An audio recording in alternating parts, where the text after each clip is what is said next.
of applause. Hi, Camille. There she is. Hi, Dr. Carrie. How are you? Hi, fine. Yay, she's here, y'all.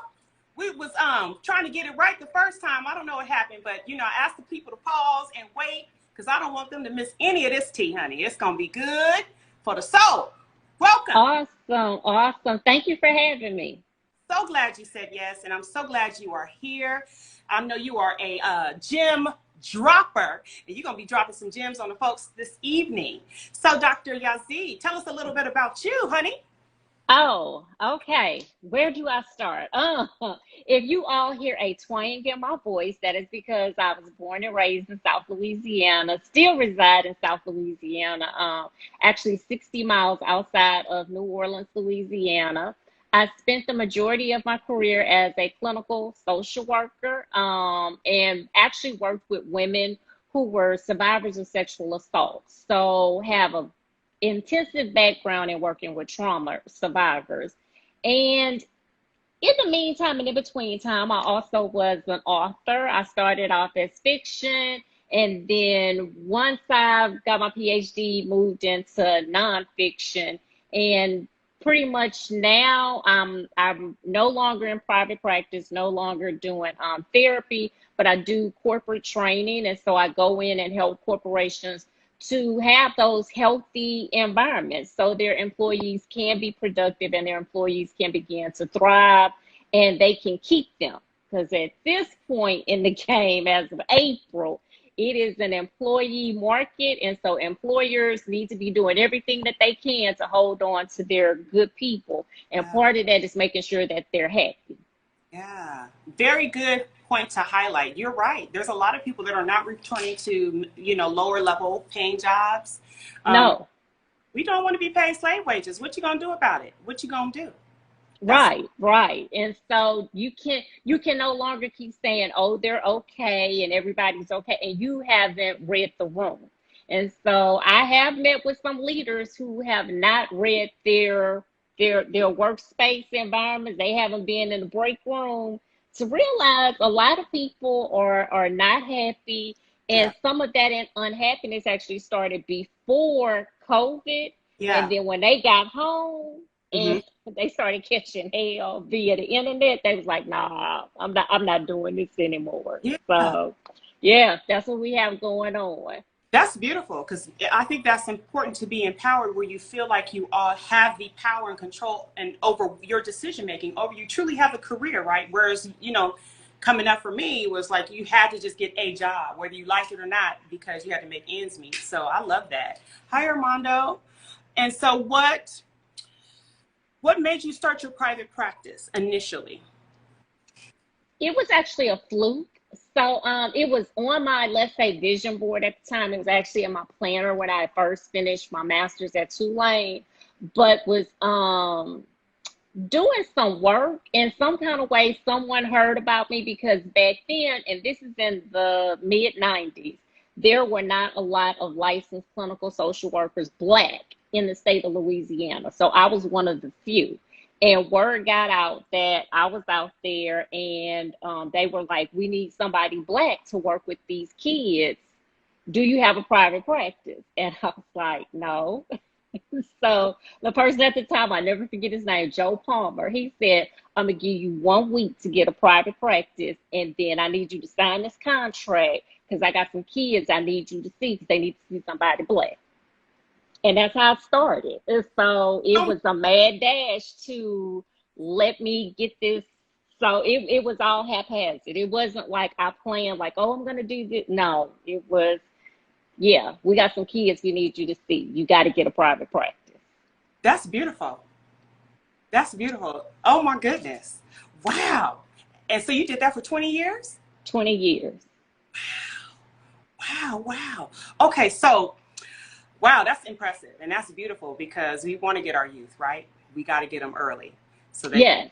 right? Are there benefits to tapping in early versus waiting till we kind of already set in our ways? And Well, these kids that I saw were kids who had been sexually abused.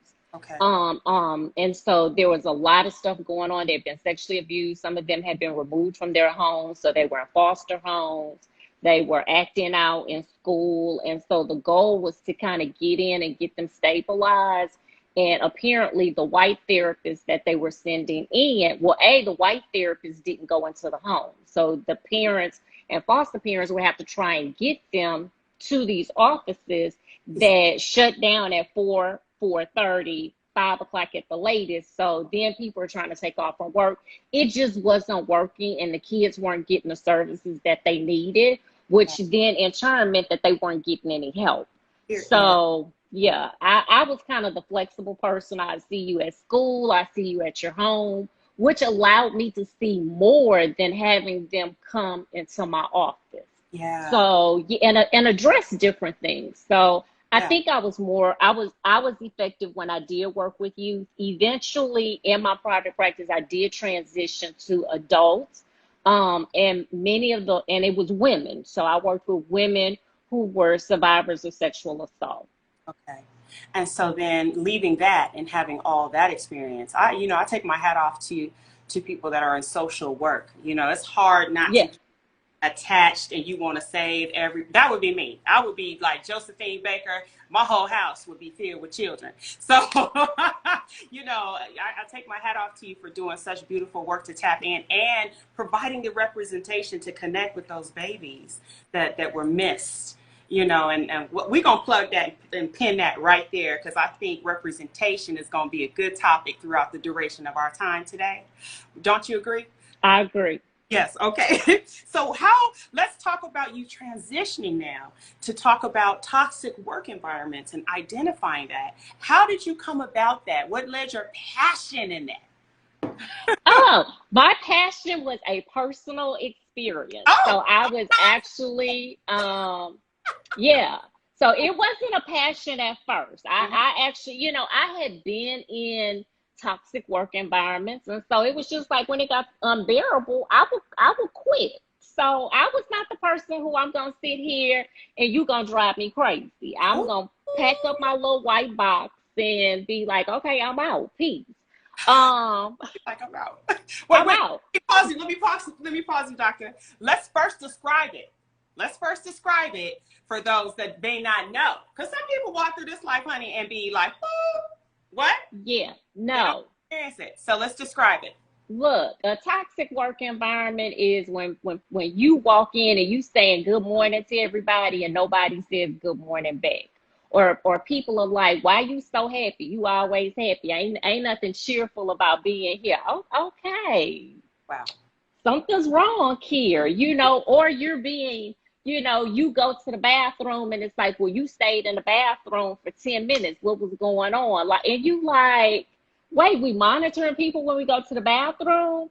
One toxic job, I had kids, and so you couldn't drop the kids off until a certain time at school. So I might be 2 minutes late, 3 minutes late. I was getting called into the supervisor's office every day because she was like, you can't seem to get to work for 8 o'clock. You get to work at 8:02, 8:03, 8:05. And when I explained my situation, she said, well, you need to figure out something to do with your kids because that's not our problem. And she would dock my paycheck for 2 minutes and 3 minutes. And I was just like, Dr. this, Yasi, hold on now, because I had a crazy like that too. But see, I was management. I'm not paid for the hour. I'm paid for the salary. You well, see what well, I'm saying? yeah. See, so I was salary, so I didn't understand how she was pulling this off. But cuckoo for cocoa puffs. But then when it gets, and so that's kind of the stuff that we tend to manage. Or as a social worker, one of the things that I found would happen in toxic environments was I would be sent to the homes that my white counterparts didn't want to go to.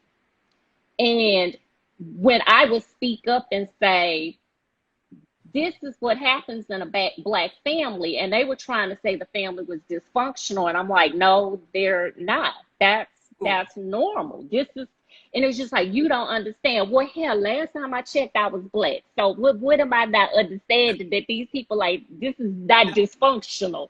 Shout out to Um, yes. and so you're constantly trying to defend yourself, and and you have all of this education, but it's still like you don't know what you're doing, and you're treated Girl, as a child, and you're yes, micromanaged. yes. Um, Let's talk and about it.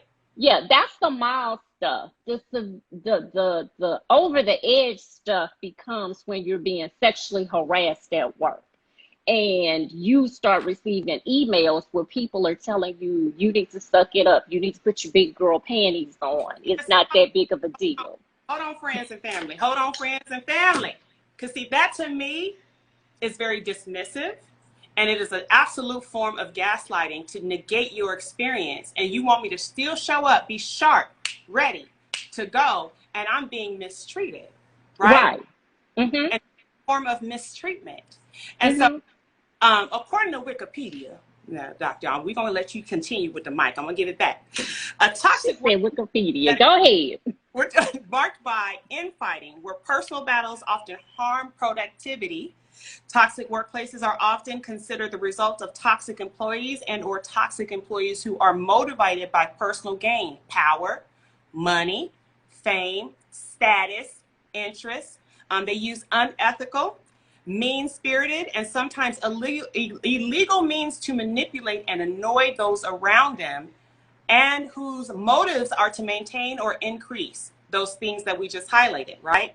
Divert attention away from the performance shortfalls and misdeeds. So I think what you just described kind of sums that up. I would have to agree. Listen here. Oh, Lord, keep on going. So you said sexual harassment. Is this something that you you experienced? You said no wiki, but all true. Yes. Yes, yes. You had sexual So, harassment? when I, because your initial question was, like when did you pivot? When did you transition? And so, actually, I was still doing my private practice. I was also an assistant professor at a university, and had just finished my PhD. Wasn't my first time working in higher education, but was my first position as an assistant professor. And so went in. I'm happy. I'm excited. Um, I would say the first week I was there, it started. I didn't notice it because it was an older student. And so the male professors, one of the male professors, because it wasn't all of them, one of the male professors kind of saw what was going on, and he was like, your behavior is inappropriate. Now, that should have been a red flag to me that he had done this before. I wasn't the first person. And so, but no one said anything. And so from there, I think I was there maybe 3 weeks. My dad died. And so I had to take off. So Yeah. when we talk about toxic, like this was when this is the toxic, put it in your dictionary, okay? So my dad died, and my dean called me that Friday, and my dad died on Labor Day weekend. He died on Labor Day. So I was already off on that Monday. So I took Tuesday, Wednesday, Thursday, Friday off. My dean called me on Friday and said, you need to hurry up and bury your dad because we need you back at work on Monday. And, according to the employee handbook, you only What? get 2 days off for funeral leave. And so I was like, I'm burying him tomorrow. Good, we'll see you on Monday. I I went back to work on Monday. There was no card, there was no plant, there was no how are you doing. The secretary told me we would have sent you a plant, but you didn't tell anybody where the services were. So, and I'm I'm just testing like, on it until I get back. Hello? yeah, and I'm Sir or just ma'am? like, Send it to my home Google address. works. Got my home Google works address? very right. So I was just like, okay, this isn't a good environment. I had never been in an environment like that. And so this is in September. October, actually when I came back in September, the older student started to really like follow me down the hallway. I'm getting off the elevator. He's standing at the elevator waiting on me. And I didn't even teach this person. So I was just like, hey, baby, can I help you? You know, I'm from the South. Baby, you need something. You know, Yeah. I Yeah. didn't realize I was what he was needing. But Okay. I was just, you know, Yes. Southern hospitality. Yes. And then it just started to become eerie. Like he would just pop into my classrooms. And so I was just like, you know, I was just like, okay, he's a little odd. The turning moment came in October of that same year. I taught night classes, and so I happened to be on the floor because the department was on the second floor. And that evening, everyone had left, and there was a break, like an hour break before the night classes started. And so I was in my office, and all of a sudden, I heard the door close. And so when I looked up, it was the student who had been like pretty much stalking me. And he had locked me in my office, and he was just like, I don't understand why you don't want to go out with me. I don't understand why you're not showing any interest in me, but I'm going to wear you down. Like, I was just like, you know, and when you Sir. worked with survivors of sexual assault, you heard the story. Yes. And so I was just, and in my mind, all I kept saying was, you have to remain calm. You can't let him know that you're panicking, A. And then I said, but if something happens to me, no one is up here. I'm the only person because there's an hour break. And he looked at me and he said, yeah, I know your schedule. There's nobody else up here but you. Sir, ma'am. Sir, he's out of, sir, you're out of line. Ma'am, how was that? How did that end? Is it? It ended with my cell phone started like buzzing. And so I reached for my phone and he said, you're about to call the police. And he unlocked the door and he ran out. Not only no, but hell no. Oh my Yeah. God. And so when he left, I locked the door. And my first thought was, I have a group of female students coming up here in an hour. I don't know where he is. And my goal was to make sure that they were okay. So I kept my door locked until my class started. And my class was right across the hall. I got all my stuff, unlocked the door, walked across the hall. They saw my face and they said, Dr. Yazzie, class ended. I said, yes, it is. And they said, what happened? And I told them, and they said, oh, come on, we gonna walk you to your car. Yeah. And so, you know, and from there, when I came back to work, I let my dean know, who contacted campus police, and campus police, who were men, so they didn't send a female in to talk to me, told me that I needed to stop saying it was sexual harassment, that basically I was an attractive Black woman, and he was a man who was interested, and if I was interested, I would have went out with him. But because I wasn't interested, I was sitting here saying that the man sexually harassed me, and I needed to stop. I needed to get my language straight because my language was wrong. Again, I have spent the majority of my career working with survivors of sexual assault. So I'm heated. My dean said nothing. White man. He sat there and he said nothing. So I'm mad at you too. Then I become the topic of conversation in a faculty meeting. I start getting emails, and you just need to let that go. You're not a team player. You need to put your big girl panties on. All you do is whine since you got here. And I was just like, oh, this is bad. And pretty much the student continued to meet me at the elevator, pop into my classroom. So campus police knows that, like, and I basically had a nervous breakdown. So I was seeing my own therapist at that point, on top of a psychiatrist. I cried every day on my way to work. I had a girlfriend who stayed on the phone with me until I would get into my office every day. And then when I got ready to leave, that same girlfriend would call me and stay on the phone with me until I got home. It was bad. It was bad. And would have reacted and he got some fire in his tail, then it would have been a problem on you. See, I can't take Right. it. I can't take it. Right. You know, and so, you know, as a black woman, I did what you're told that you're supposed to do. So I notified everybody. Everybody knew in writing. But then it became to the point where I started to become re-victimized. Yeah. And the school did not do anything for an entire year. Now, mind you, I was interviewing. So I was still trying to get the hell out of this. So I'm interviewing. I'm like, this time I got to get out of here. One of my students who was a white gay male, this same student who was stalking me, he tried to choke this student in class. And so, All right, this is a student. he's a student.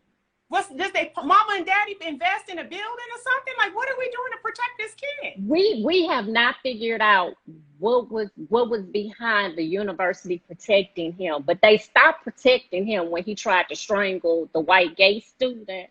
Because this was at an HBCU, so I don't want people thinking this is at a white school. This is black school. All of this is going down at. Right. And the stuff that they told the gay student, and he called me, and he didn't know what had happened to me, but he said, you know, Dr. Yazid, I heard there was a female professor on campus that he locked her in her office, and his intentions were to rape her.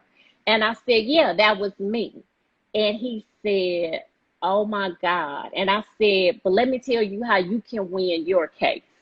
And I laid it all out for him. And I said, and he said, well, I don't have any documentation. I said, check your email. I done sent you police reports. I done sent you emails. That school knows what's going on with that student. And I said, now you go get your lawsuit ready. I said, because you can win your case. That's a dang on shame. And he sued and he won. Did he? Mm-hmm. In the meantime, they tried to fire me. So I had to take FMLA and quit while I was on FMLA. That's crazy. And here I am thinking, Lord, I ain't going to be able to make it. I mean, my mental game, you know, sometimes is questionable. I'm sorry you experienced that. And so that was when I transitioned. And I said, because again, I was a clinical social worker. I was an assistant professor of social work. My coworkers were social workers. No one did anything to protect me. And that was when I walked away from all of it. I said, I no longer want to do this. I closed my private practice.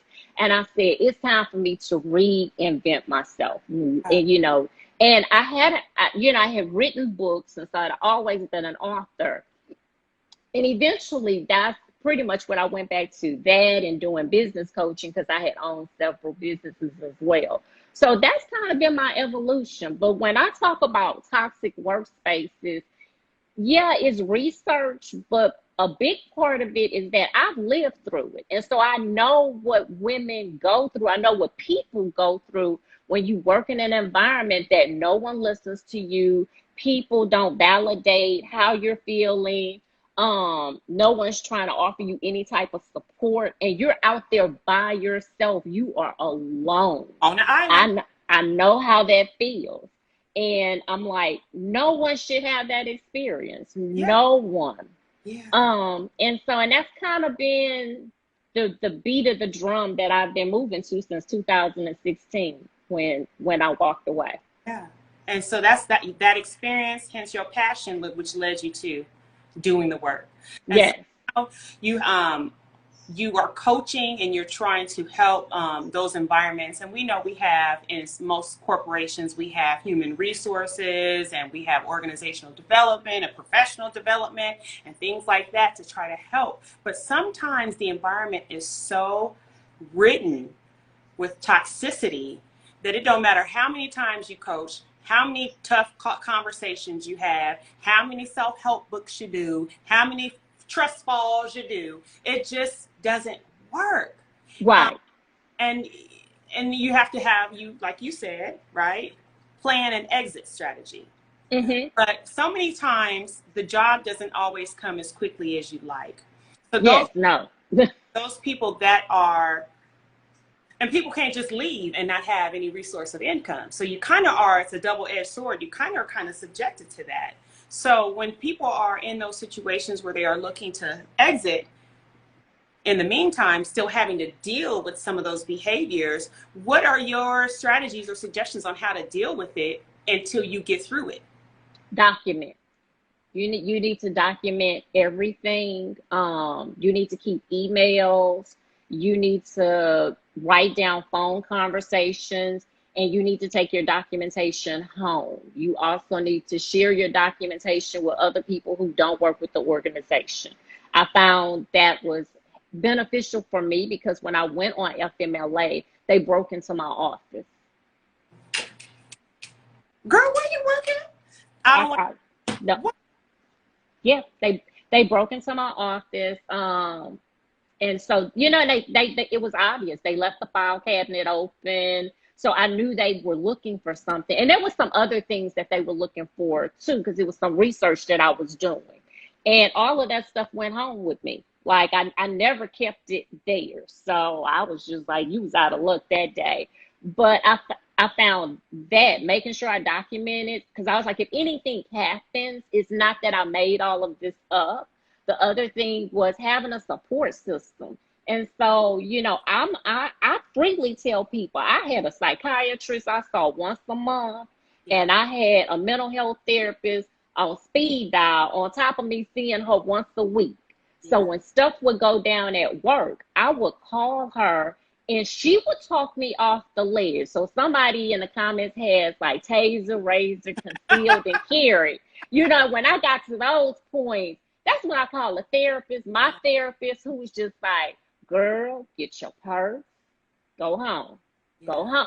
Because she said, I'm becoming see you in jail. So, let's go home. And she would stay on the phone with me till I walked out the building. So I found having those professionals to support me, but also having girlfriends that would stay on the phone with me and say, it's okay to cry. I understand what you're going through. We gonna get through this. And they validated me when I didn't feel validated. So I think you need that. You need that.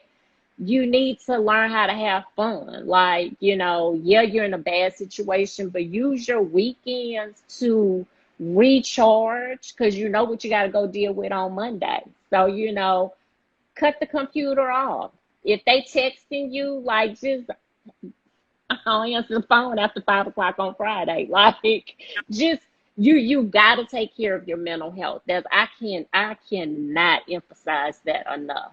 Yeah. And I've learned to be slow to react. Yes. I don't do well with disrespect.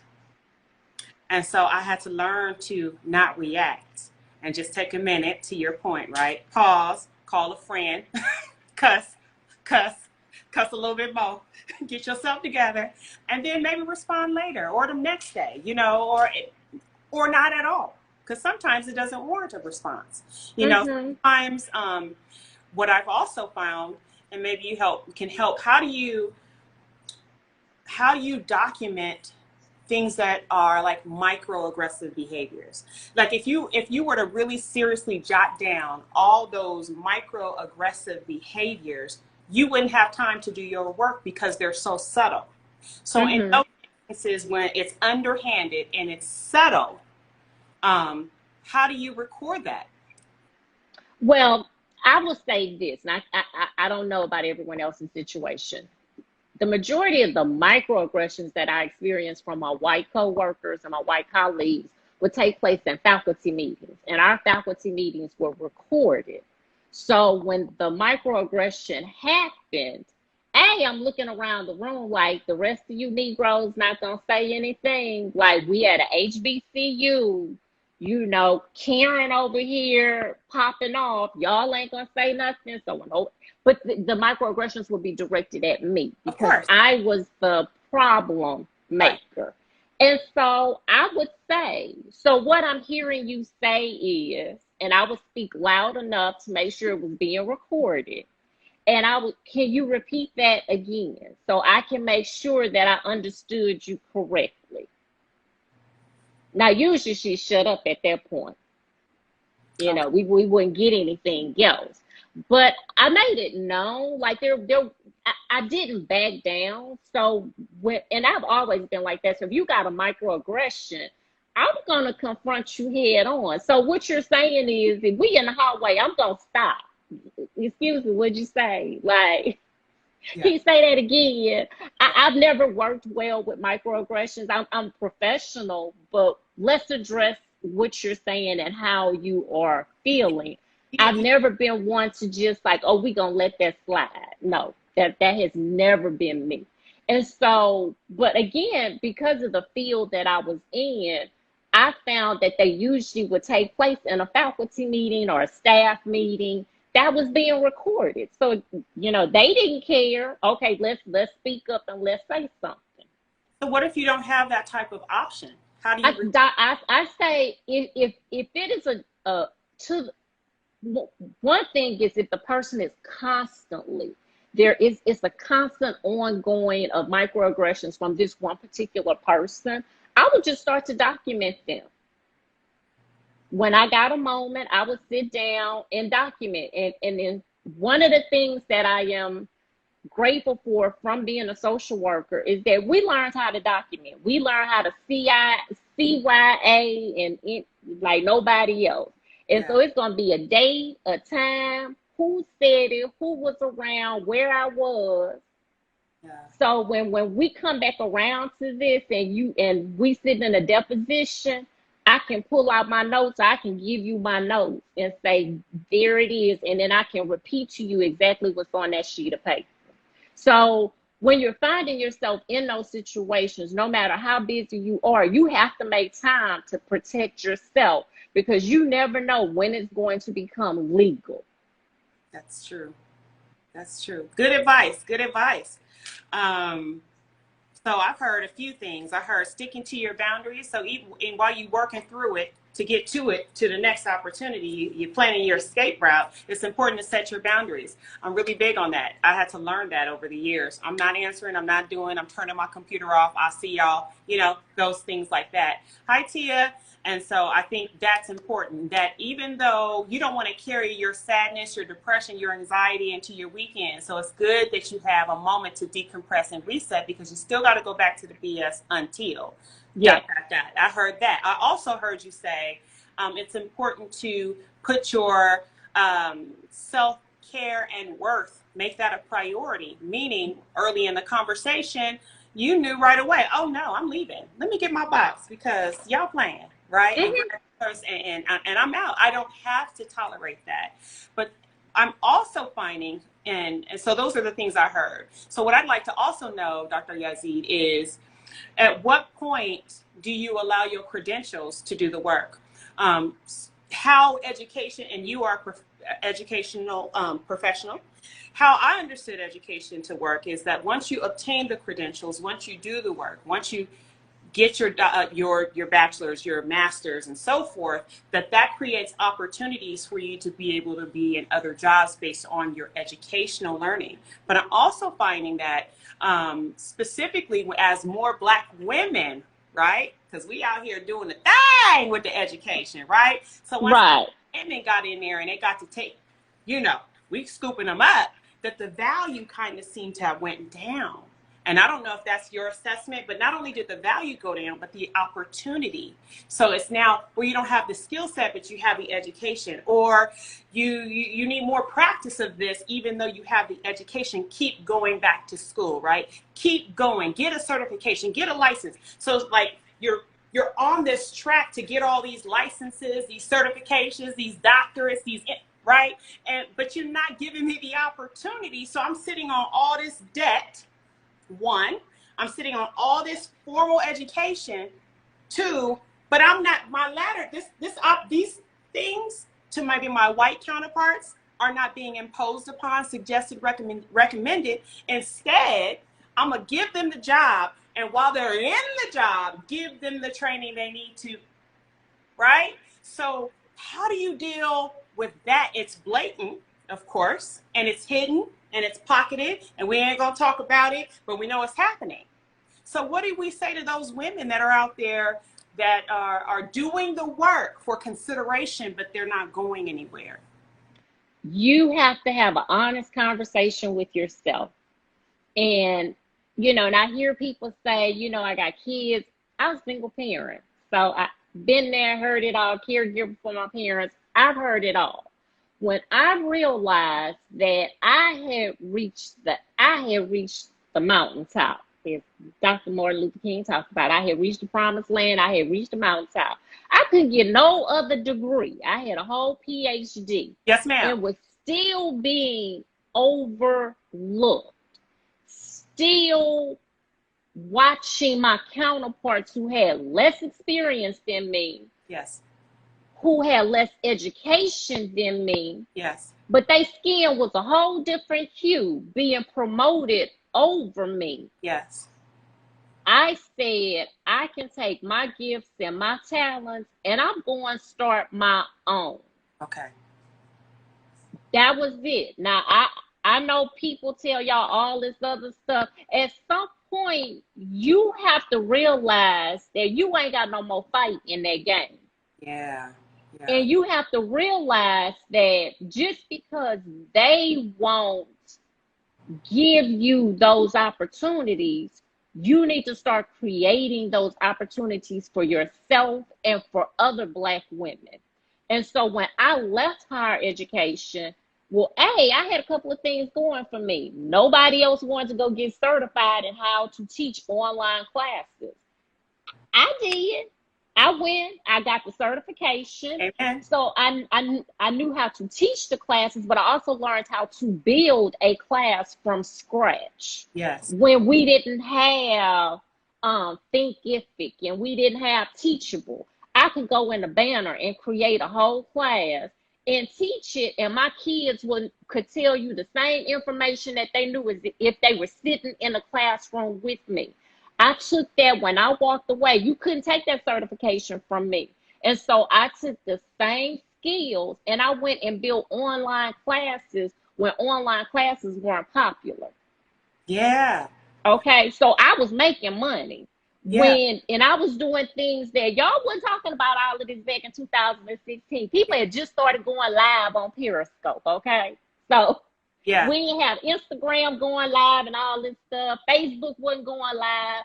It was only on Periscope through Twitter. Yeah. I knew how to create online courses. I had been a trainer. I had done trainings for National Association of Social Workers. And I had been a college professor.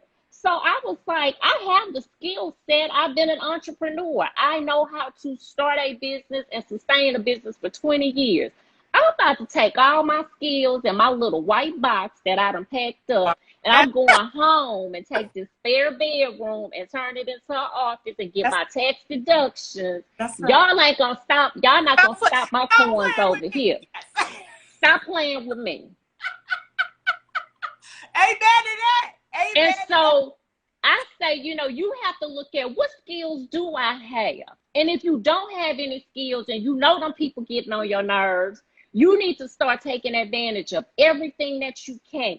Whatever certifications they gonna pay for, they gonna pay for you to go back to school and you need a master's degree. You get everything you can get out of them before you pack up your little white box and you walk out the door. Amen to that. Come on, and that's just tapping and really, really looking at what you do and what you have done. Because sometimes, again, we have leaders, right, and mentors and all these other folks, professionals, right, giving, I call it textbook development. Textbook, like for me, I love to mentor. Like I was a mentor in the organization that I worked for. I love that because I invest. I fully invest in developing other people and I get a joy out of them. One, a little bit, maybe it has something to do with ego. I don't know, but I get a joy at them trusting themselves enough, taking those conversations to step out and see them progress. I love that. And but you guess what? And you could take that same skill and talent and start a nonprofit organization where you pair professionals with mentors. You can write grants and get funding. Or you can have where you can get companies to sponsor you. And so we've got to think outside of the box. See, we're so used to thinking for the 9 to 5 that we forget how to think for ourselves. Creativity. Yeah. And some of that might be masked in, I want out of here, right? And you can see past your circumstance to tap into your, not only your white box that you pack in the lead, but your creativity box, right? Right. To your point in your gym drop or your car confessions, what did you call it, Dr. Yazzie? My car chronicles. Your car chronicles of the importance of not necessarily, I'm not looking for a hand out. I'm looking for a hand up. And yes. What I find being here in California and lived on the East Coast and been in the South is the culture is a little bit different when it comes to empowering and lifting and motivating. You know, you find one and you find a few, right? But to your point, because say I've arrived and I'm now the executive ... and I had to go through hell and hot water to get here, instead of me seeing your potential and possibility and getting you to step out into your power, I'm going to beat you up and make you earn it. Knowing that you shouldn't have to be subjected to that because I went through that for you. So I must teach you how to get through that, right? And so here we kind of still have a little bit of that, more so than the hand up type of process. Right. And so if you're not getting a hand up, you're getting a stiletto that's pushing you back down. You not only are you getting the stiletto, going back to my earlier point, you're getting these scripted mentor sessions where I'm like jumping in. You know, you're getting the talking points. Oh, have you know what I'm saying? So they're not really invested in you. And some people don't even do that. Some people I don't have any time. Well, did you put yourself on my calendar? Oh, I got to go do this. I got to do that. So the mentoring sessions that you might be looking forward to suddenly vanish. And then it should dawn on you at some point. She ain't trying to mentor me. She wants me to stay right where I am. Or she's just trying to add that to her resume. Or she's trying to add it to her resume. I've had that happen too. Yeah. And so I don't take no's lightly. I take no's to mean not right now or not you. You might not be the person. That's right. So when I first started in higher ed, they gave me a roll book. I was at HBCU, y'all. Okay. Roll book, so not computerized. This is your office. These are classes you're going to teach. Do y'all have a syllabi? You got to develop that. I'm like, I never worked at higher ed. How you do a roll book? I didn't know how to do any of this. I went to Black females on campus. I don't have time. I'm busy. Girl, get on my calendar. You know what I had to do? Now I was in social work. I found this old professor that taught physics that was hidden away in some cobweb office who enjoyed talking to people. And he saw me one day and he said, you just look so frustrated. What's wrong? And I told him and he said, well, I'll help you. Like, you need a mentor. I said, you know what? I sure do. And he would schedule sessions with me every other week. And I would go sit in the lab and he would show me how to do the administrative stuff that's needed to be a professor. It wasn't somebody in my department. I had to go across campus and go. It's again, they was waiting for him to retire, y'all. Okay.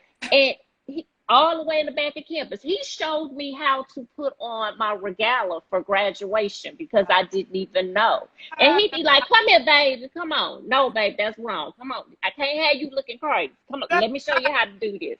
You know, I met his wife. I met his kids. I mean, and so everyone who told me no and then sat back and waited for me to fail were surprised when, you know, and they would say, well, who helped you? And I said, don't worry about that.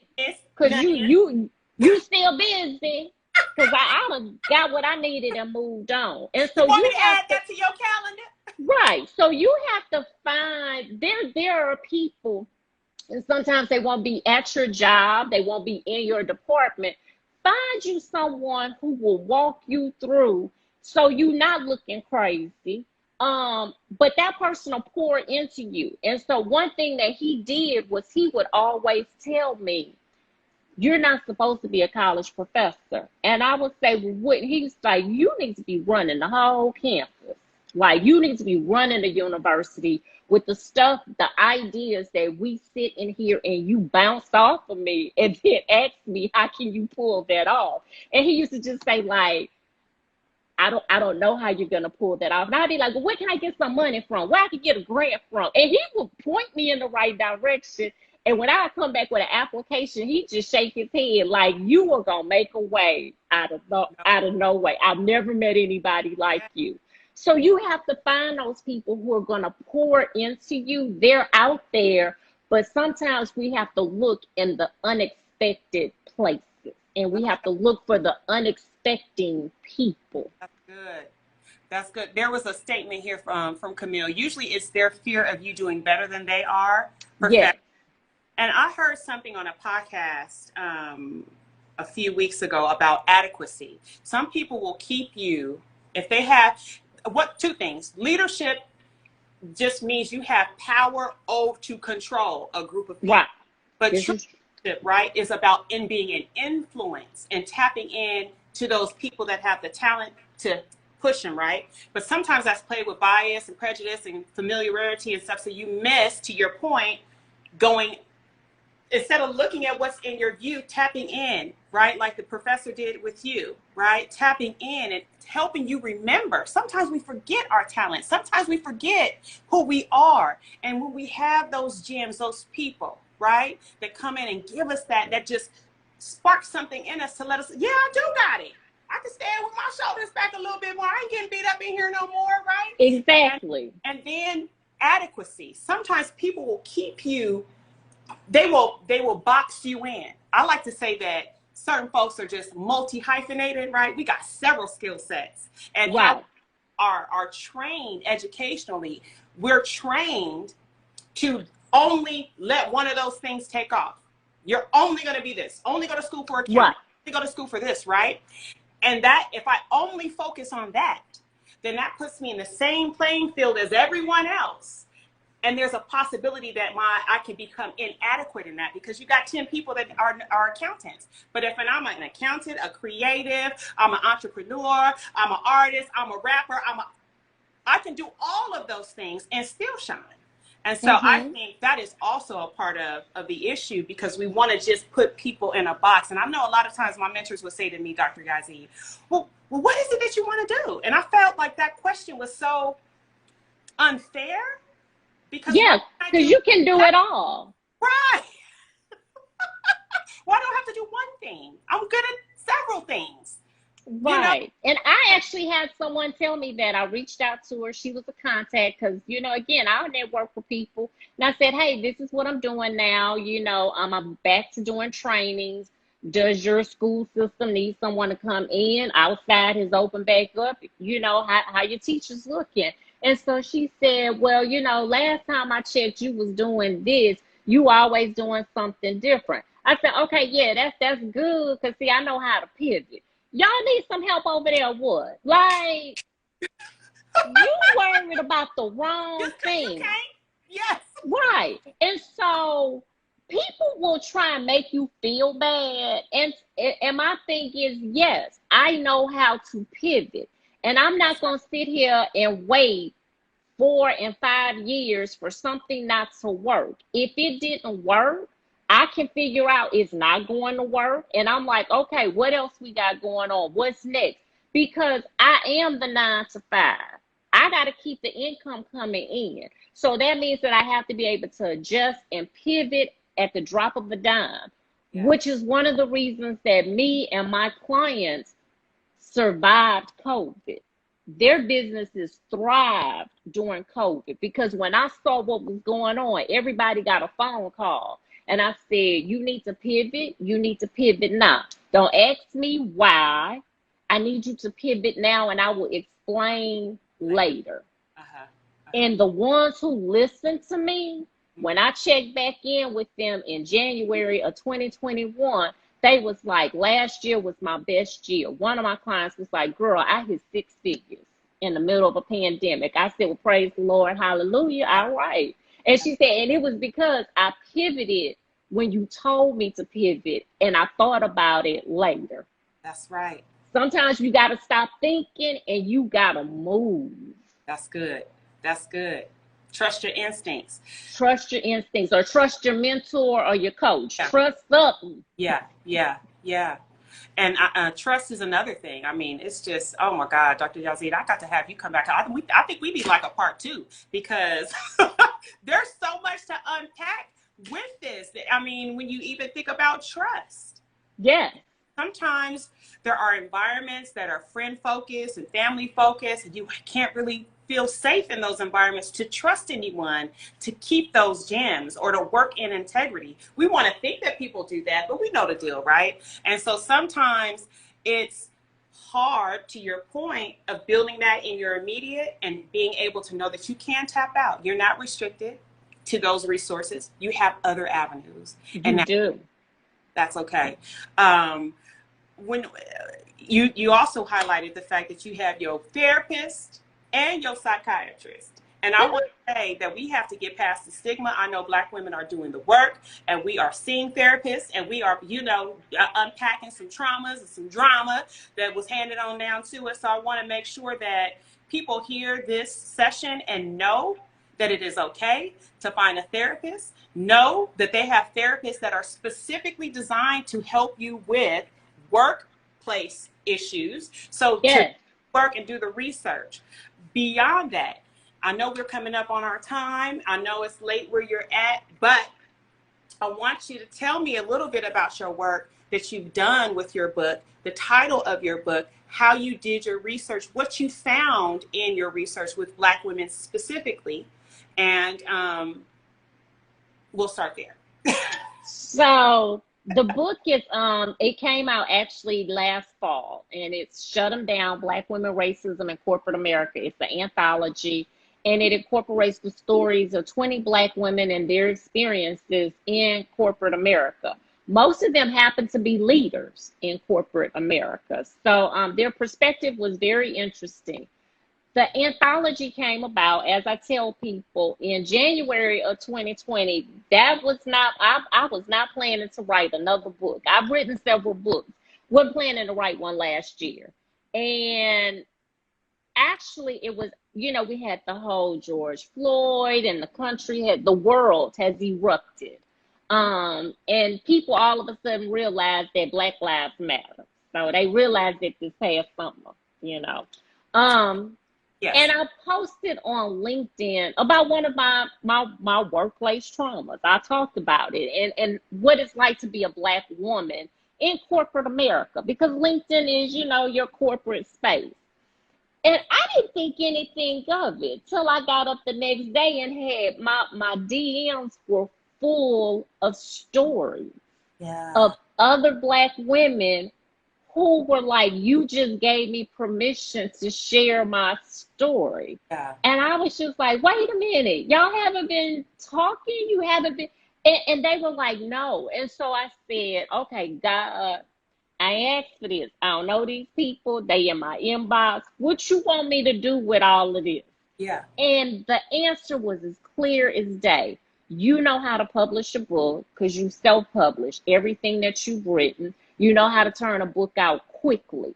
And this is a hot topic. You need to start asking those women if they would be willing to share their stories in an anthology, figure out how to do an anthology, and get it published within the year. So this happened in June, and the book was published October 31st, 2020. What did you learn in those stories that were shared? I learned that basically from the stories and working with the women, because I did develop relationships with them along the way, is that a lot of women, or they carry all of that around with them, that they don't talk to anyone.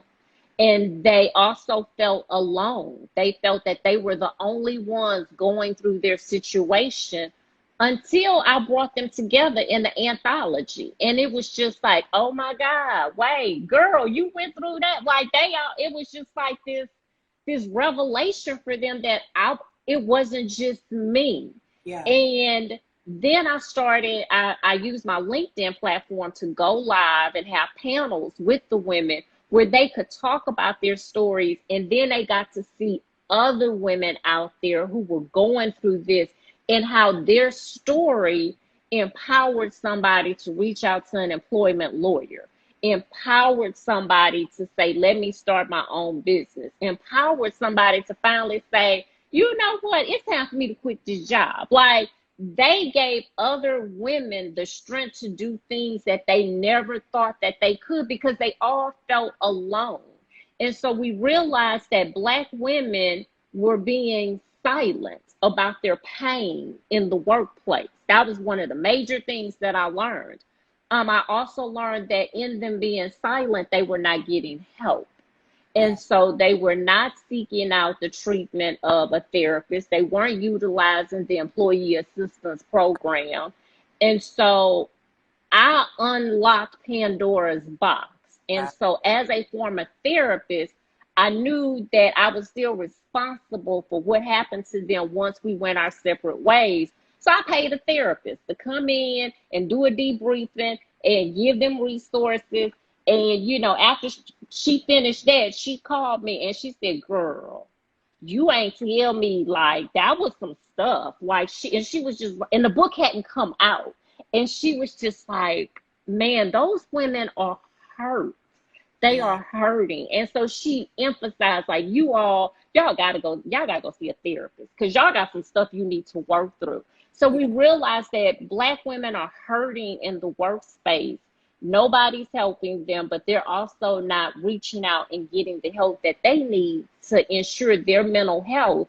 And so what that comes out is kind of what I talked about today. Sometimes it's Black women hurting other Black women because you don't know how to deal with the hurt that you've been through. It means that marriages fall apart because you going home and you taking it out on your husband and your kids.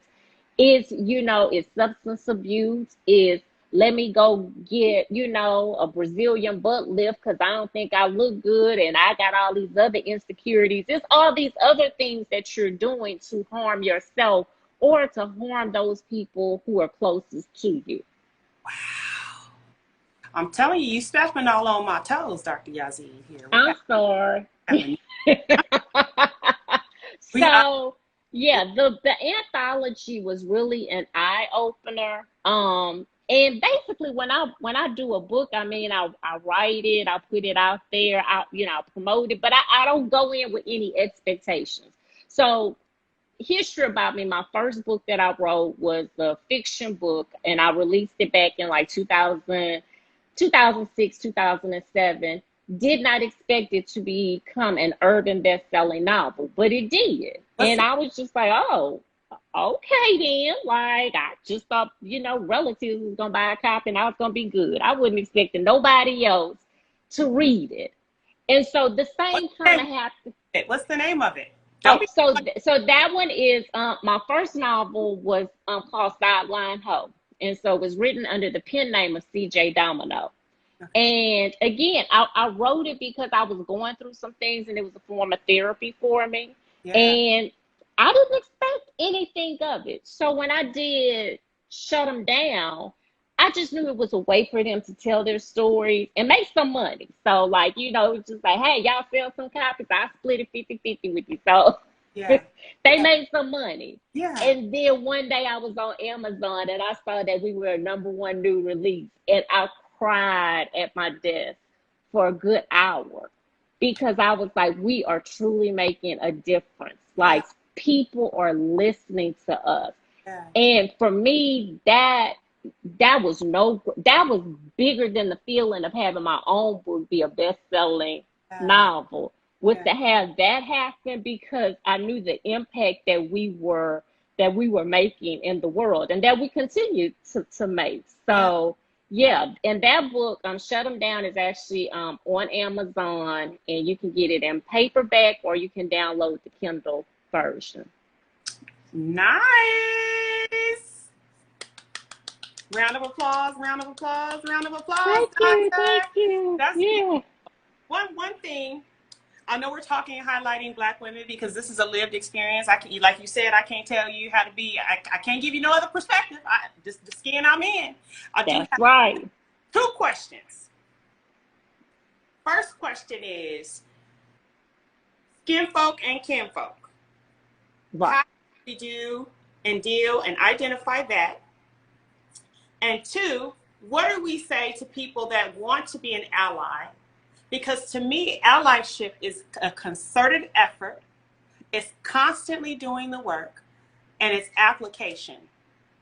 It's application, and you got to be intentional. So I have those questions, and then you can leave us with some gems. But I do have those two. So you have to realize that all Black folks are not in your corner. All Black people don't want to see all Black people succeed. And that's just something that I've lived in the South my whole life. So it's just a part of who I am, my lived experience, that we still, what's a nice way to say this? We still have your house Negroes and we have your field Negroes, okay? Everybody ain't on the same page. What does that mean? I know what it means. So that means that you got some Black folks that think that because they are in a certain position that they are doing better than other Black folks, and not realizing that we all on the plantation. Okay. Just because of where you located on the plantation doesn't make you better than me. At the end of the day, we all sleeping in the slave quarters, okay? So don't matter if your kid is light skinned and you done and master done raped you, we still on the plantation together. Okay. So, but you gotta realize that everybody's thought process isn't the same. We all aren't thinking the same, and everybody's not working for Black unity. Some people just working for self-unity. I'm looking out for myself. Y'all, the rest of you Black people, y'all go do your thing. I'm taking care of me. I ain't taking care of mine. I ain't taking care of my kids. I'm taking care of me. You have Black people that think like that. And so you have to understand that. And so I think not going in with false pretenses of, we all together and that all Black people believe that Black lives matter. Some people don't think that your Black life matters. They think that they Black life matter and that's it. So all skin folk and kin folk. Now, if you don't understand that, go call your grandma. She gonna explain it to you, okay? Go call your grandma and she gonna explain it to you. Call mama. Right, that's the best that Dr. Kira can do, but your grandma can really break it down for you where, we gonna get banned on IG if I say, but go call your grandma. She gonna break it down for you, okay? I think the other one, what was your other question? We were talking. Oh, allies. Okay. My thing is, you shouldn't have to ask me to be an ally. Well, just some context. We were talking offline about 2020, right? 2020, the world woke up. Everybody, right. There was a lot of performative measures, right. We ain't seen some of that money, but whatever. A lot was happening. Right. Really listening. And so now we're kind of seeing that folks is fading to the back. Right. So how do we be an ally, to the cause, not only to Black women, but we're talking about Black women, period, but just marginalized groups of people. Right. How do you do that? My thing is this. I honestly can't tell you how to be an ally. I've just been fighting for Black people my whole life. So you have to figure out what works for you. My thing is, don't come to me and ask me to be an ally. First of all, it's in your action. That's right. So if we sit here having a conversation, you wasting time already. Okay. There are enough classes out there, books out there. There are people who actually, Black folks that's out there training y'all, like they all done changed their titles. So they all doing diversity and inclusion, okay?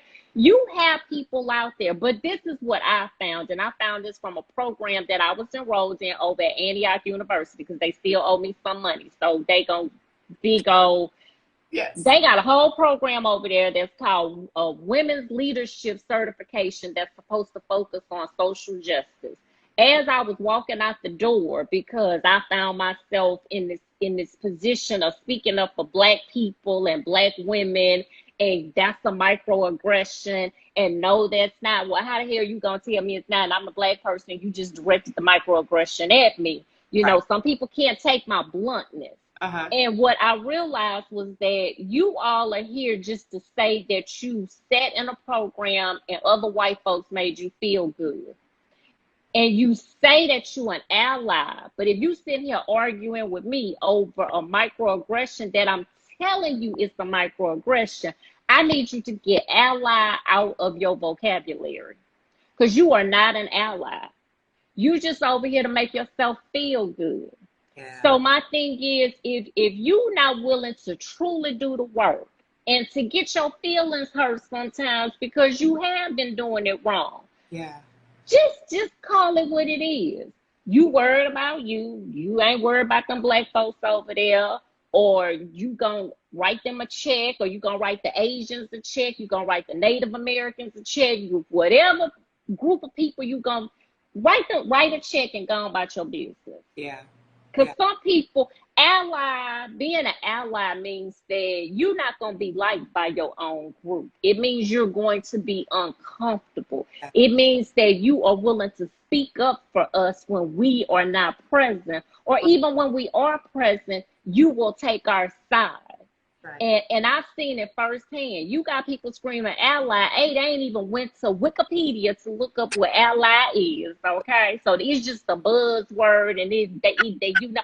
And then you got people starting programs and making money, talking about they're gonna teach you how to be an ally, and all they doing is teaching you how to be a comfortable white person Yeah. that uses the word. They want the recognition. That's right, Kat. Yep, they want the recognition. That's it. That's it. Now, as we close, can you come back? Because I mean, Yes. this I is love your audience, so they real interactive. Yes, I would be happy to come back. yes. And then as a coach, because you trying to get these folks right, doctor. You're trying to get them together. I'm trying. Leaving in your sessions, what can you leave folks here that have tuned into our IG or that might tap in later? What gems can you leave the people as a coach from a coaching perspective on how to get their life together when it comes to Black women in the workplace, when it comes to inappropriate behaviors, and when it comes to any of the things that you tap on in your sessions? What would you like to leave the people with? I will say this, that if trust your gut feeling. And so if you are feeling uncomfortable, something is making you feel that way. It's not a figment of your imagination. So that's the first thing, is trust your gut feeling. And like my mom used to say, that ain't gas, that's God. That's God speaking to you. And you need to learn how to listen. Okay. And then from there, become aware of your surroundings. Start taking notes. It doesn't have to be heavy documentation. The other thing I want to say is make sure you got a support system. I cannot stress that enough, of how much having a support system really helped me to get through that tough period in my life. If you are in doubt, you need to keep in mind that HR is not there to protect you or to help you, and nor is the diversity and inclusion officer there, or the Title IX officer, whatever they called in your place of employment. They are there to make sure that the employer does not get sued. You need to go get you an employment lawyer, and you can at least start off with a consultation. Tell them what's making you feel uncomfortable, and they'll let you know if you have a case, and they will tell you how to build your case so that they can win. They'll tell you that in the consultation. Okay, so keep that in mind. A lot of people run to EEOC first. EEOC is overworked and they underpaid. So sometimes cases just don't get closed, or they tell you you go to federal court, y'all figure it out. Get a lawyer first and let the lawyer tell you what steps you need to take and how you need to move. If you need to quit the job, or if you need to let the people fire you, because sometimes when they fire you, you can get workman's comp because you've been working in an unsafe environment. They know all kind of angles. So don't take this upon yourself. Don't feel like you got to figure all of this out on your own. Also, get off the internet. Again, go sit down and talk with someone who knows what they are doing. This is their profession. Think about your own gifts and your talents. Don't underestimate yourself. Don't feel like I have to stay here because this is the only way that I'm gonna eat and I'm gonna survive. At some point, you gotta say, you know what am I good at? Because we can always make some kind of money with our gifts and talents. Now, I don't know about y'all, but I grew up in urban America, okay? You figure it out quick, fast, and a hurry. So if I could sell some candy in a backpack to buy some new shoes in middle school, y'all can figure something out to get out of a situation. Listen, I'll tell you, I said, if you come from humble beginnings, those are the most creative folks. We will, yes. Go ahead. You gotta figure it out. So think about, what are my gifts and my talents? Do some research on the internet, and sometimes you might not find anything, and that's a good thing, because that means you'll be the first. That means that there might be a high demand for what it is that you have, and there aren't other people out there doing it. That doesn't mean you're wrong. Probably means that you want to something. Yeah. So don't underestimate yourself. Another thing, my final thing is this.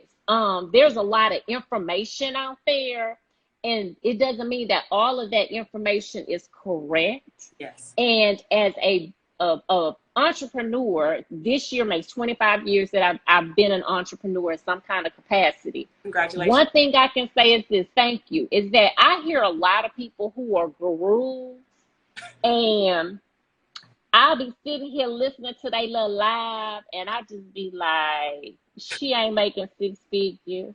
She is like, because I'm like, first of all, girl, if you was making 6 figures, you have a better wig or a better weave. You wouldn't be in that Section 8 apartment, because I done did enough home visits where I know how a Section 8 apartment look.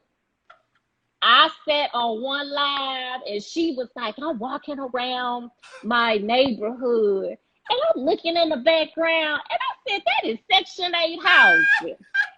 Social worker. I had done it. They all look the same, okay? And so I was just like, this girl sitting here telling people how she gonna teach people how to make 6 figures, and she stay in Section 8. Now she could be making 6 figures bad in Section 8, but then that's a whole different problem on her end. Right. That's a whole other hustle. And so you got to look past sometimes what they're saying and look at how they're saying, look at how they're presenting themselves. Some people talk at you and not to you. So you got to learn how to filter through all of that information. Somebody said, fake it till you make it. Now, you got some people out there that are faking it until they're making it. Yeah. But that shouldn't be at your expense. Especially if you are in a work situation you're trying to get out of. You don't have time to be that guinea pig. You trying to get out of a situation. So be mindful of who you're listening to. And sometimes you got to cut it all off and just be still and listen to that small voice that's inside of you. Because sometimes the internet can be a distraction. Yeah. Sometimes all the gurus on social media can be a distraction, because that's the point that I'm at. I mean, I've been doing this for 25 years. I figured out half of them don't know what they're talking about. And one day I just said, let's cut all of this off. And let's go back to old school, before there was the internet. How did you do business, and how were you successful? And I tapped back into that, and it was refreshing. Yeah. It meant I had to network with people.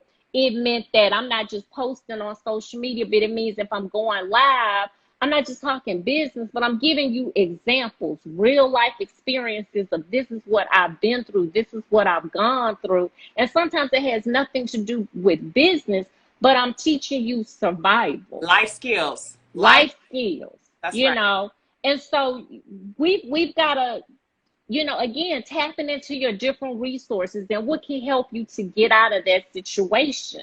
And again, knowing when it's time to leave. You got some people that's telling you to stay. And what about them babies? And what about your bills? Again, former social worker. All that stuff can get figured out on the back end, okay? You can, and when we coming out of COVID, they got all kind of resources out there. Yeah. Some people are unwilling to tap into them because of their pride. Don't let your pride be your downfall. Or fear. Or your fear. It's usually not the fear. It's usually pride when it comes to go and get food stamps. I've done it. Yeah. And the people over at the food stamp office said, you want a job? And I said, no, baby, I don't want to work. Can y'all just give me my food stamps? Like, I'm taking a break right now. I need a break. I get what you mean. I get what you mean. Yeah. I got these kids. Yeah. We need Medicaid right now. Yeah. Just because I was like, I need a break to figure it out. Now, once I figure it out, I'm going to let all this go because y'all just a little bit too much. But not being so prideful where you're not doing what you need to do to make sure all of your stuff is coming together and you can walk out of that with a clearer head. Because if you've been traumatized in your workplace, you do need some time to heal. And if you don't have a partner that's there, you still need to make sure that you have some kind of resources or revenue coming in. Right. And that might be that you having to apply for assistance to get the help that you need. Don't let your pride stop you. I understand. Makes sense. Good. Major gems. Dr. Yazzie, I am grateful. I am thankful. Thank you. Well, thank you all for having me. I have enjoyed you. I have enjoyed your audience, and I have done a ton of interviews in my career, but this has to be one of the best. This has been fun. You just felt like two girlfriends. Yes, talking. Thank you. I'm gonna have you come back because this is a never-ending journey, and women need to know and hear this. And I'm grateful and thank you. You have blessed me. Little do you know in this. You are welcome. I'm glad. Yes. Thank you. This concludes our time together with Dr. Yazzie. You can find her. Give us your handles. Where are you at? How can we find you? Well, y'all, I'm here. So I'm right here on Instagram. Y'all can follow me on Instagram. I'm over on Twitter, always kicking up some dust over there, getting on people's nerves. The professional me is on LinkedIn, and that is where I'm really the most active, is LinkedIn, sharing a lot of information. And that's also if you want to know like how to work with me. And then I also have a YouTube channel. And so on my YouTube channel, you can find videos about business. You can find videos just about life and living a fulfilled life. So I'm now Clubhouse, y'all, I can't figure that out to save my house. So I got a Clubhouse, but I'm not on Clubhouse, y'all. You know, at some point you got to realize, you know, what your limitations are. Clubhouse is my limitation. But pretty much everything else, yes, I'm out there. Beautiful. Well, thank you. Thank you for staying up late with us. Have a good night, and we will be in touch. Good night, everybody. Bye-bye.